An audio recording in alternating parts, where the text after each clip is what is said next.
Halo rekan-rekan semuanya, pada kesempatan kali ini saya akan mengajak Anda untuk mengetahui sedikit materi tentang penyerahan BKP.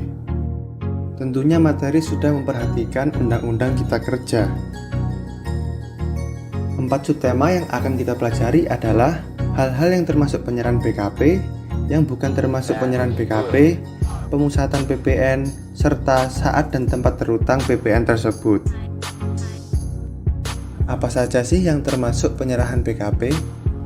Nah, hal ini diatur pada Undang-Undang Nomor 11 Tahun 2020 tentang Cipta Kerja, Pasal 1A Ayat 1, yang berbunyi yang termasuk penyerahan BKP adalah penyerahan BKP karena perjanjian, pengalihan BKP karena sewa beli atau sewa guna usaha, penyerahan BKP pada pedagang perantara atau juru lelang, pemakaian sendiri atau pemberian cuma-cuma atas BKP, BKP berupa persediaan atau aktiva yang menurut tujuan semula tidak untuk diperjualbelikan, yang masih tersisa pada saat pembubaran perusahaan, penyerahan BKP dari pusat ke cabang atau sebaliknya, atau penyerahan BKP antar cabang.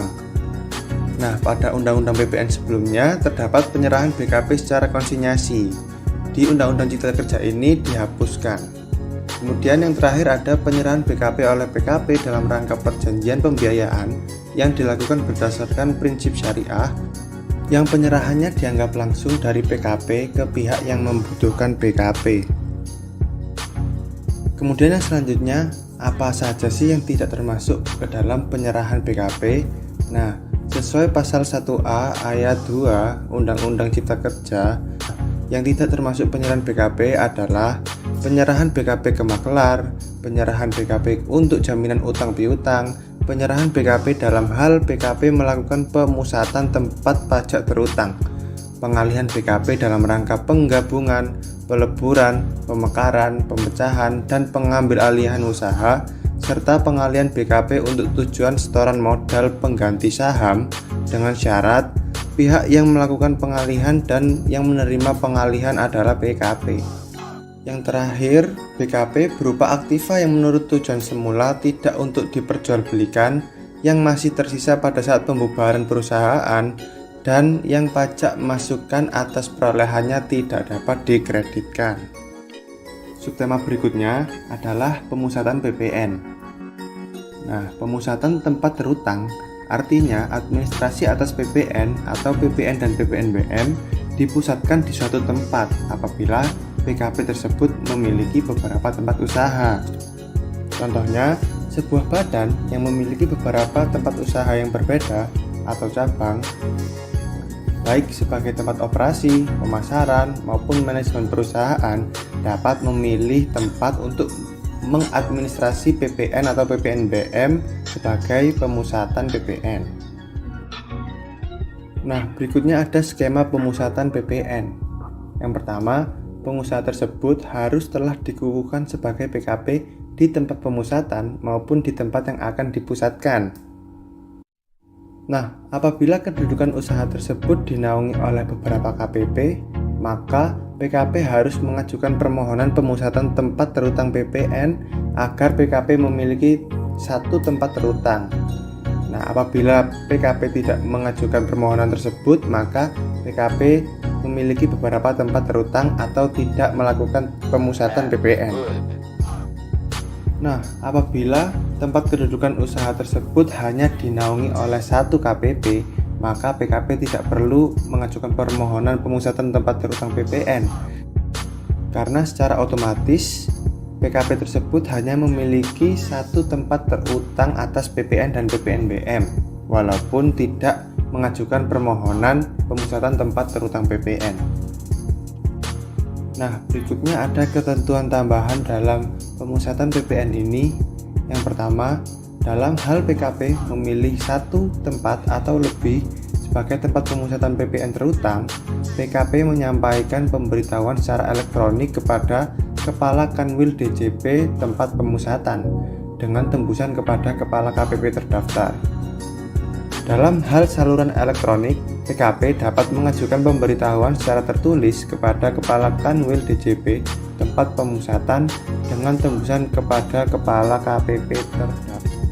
Yang kedua, tempat yang tidak dapat dipilih sebagai tempat pemusatan PPN terutang adalah tempat tinggal atau tempat kedudukan dan atau tempat kegiatan usaha yang berada di tempat penimbunan berikat, termasuk di dalamnya kawasan berikat, berada di kawasan ekonomi khusus, berada di kawasan bebas atau FTZ, berada di kawasan berfasilitas lainnya, mendapatkan fasilitas kemudahan impor untuk tujuan ekspor, dan atau memiliki kegiatan usaha di bidang pengalihan tanah dan atau bangunan.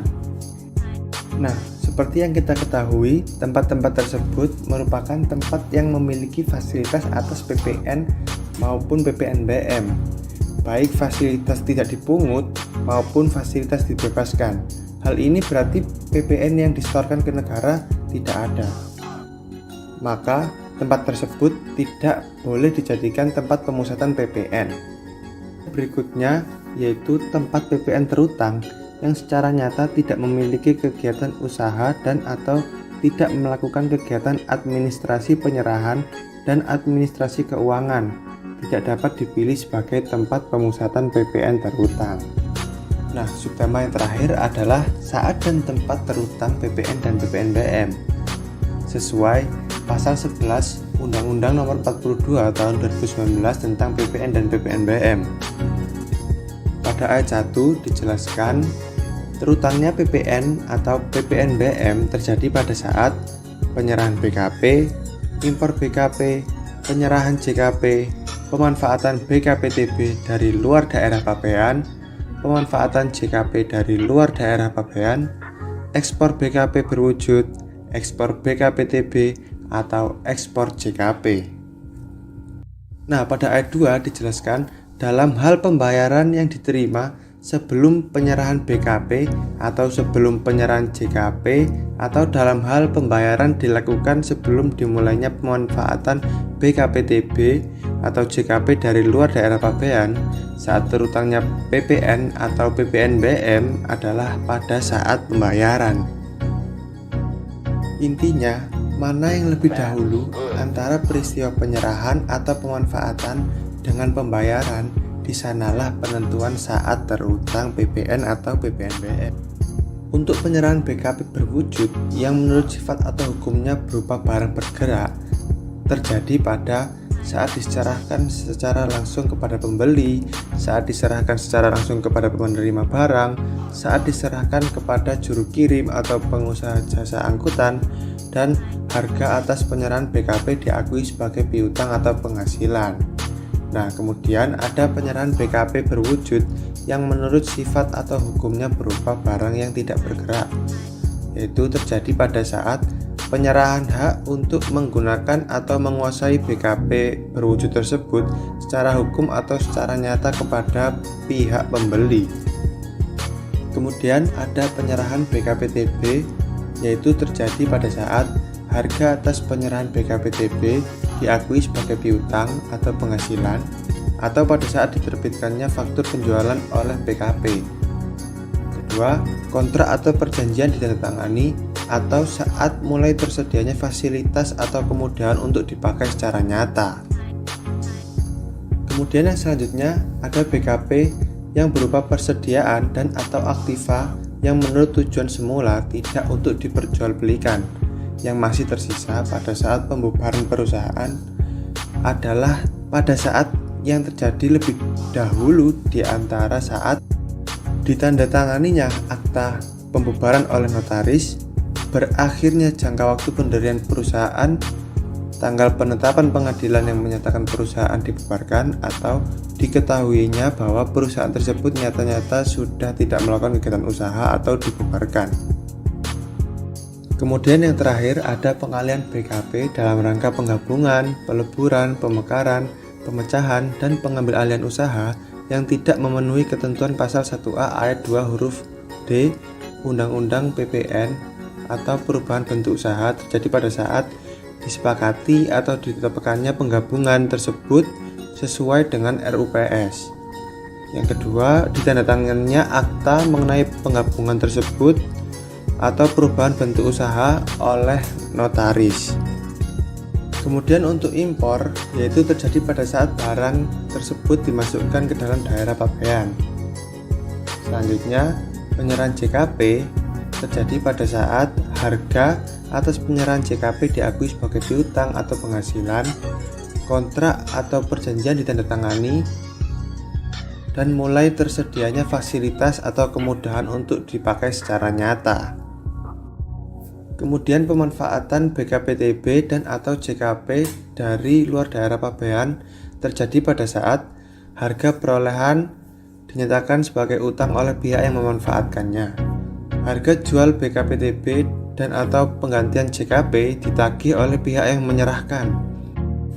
Harga perolehan BKPTB dan atau JKP tersebut dibayarkan. Untuk ekspor BKP berwujud terjadi pada saat BKP dikeluarkan dari daerah pabean. Untuk ekspor BKPTB terjadi pada saat penggantian atas BKPTB yang diekspor tersebut dicatat atau diakui sebagai piutang atau penghasilan. Dan yang terakhir, ekspor JKP terjadi pada saat penggantian atas jasa yang diekspor tersebut dicatat atau diakui sebagai piutang atau penghasilan. Yang terakhir ada tempat pajak terutang.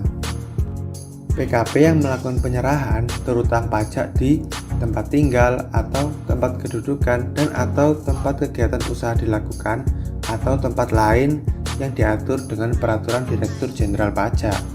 Nah, biasanya PKP orang pribadi terutang pajak di tempat tinggal dan atau tempat kegiatan usaha.